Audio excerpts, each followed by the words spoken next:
সংসারে একটা কাজ যেটা আমি একদমই পারি না সেটা হচ্ছে যে মাছের বাজার করা।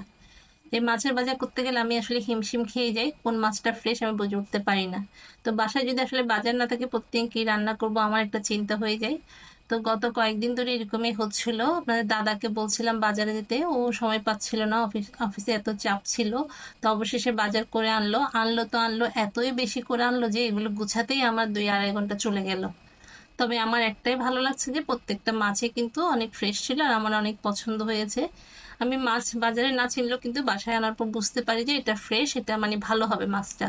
তো এখানে রুই মাছ এনেছে প্রায় 3 কেজির মতো, 3 কেজির থেকেও বেশি। তো সবে আবার কেটে এনেছে যাতে আমার কষ্ট না হয়, তো সবসময় এরকম কেটে আনে। তো একটু দেখাই আপনাদের কি কি মাছ এনেছে। আর একটা গল্প বলি, তখনই আপনার দাদা রূপচাঁদা মাছ কিনে ওর কিন্তু 2-3টা সবসময় পচা থাকবে।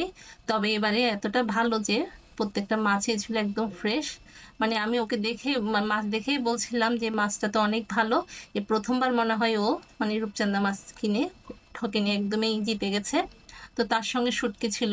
তো মাছের বাজার করে কিন্তু ক্ষান্ত হয়নি ও, এরপর কিন্তু আম এনেছে, কলা এনেছে, আবার ছেলে মেয়েদের জন্য অনেক কিছু এনেছে।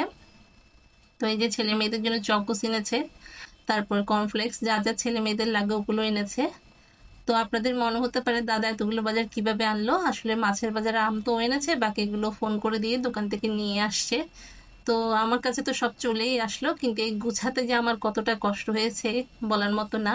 তো আপনাদের জন্য এই ভিডিওটা আমি রেডি করেছি 2-2.5 মিনিটের, কিন্তু আমার এই কাজগুলো সারতে চলে গেছে 2-2.5 ঘন্টা। তবু একটা শান্তি, প্রত্যেকটা বাজারে কিন্তু অনেক মানে আমার পছন্দ হয়েছে।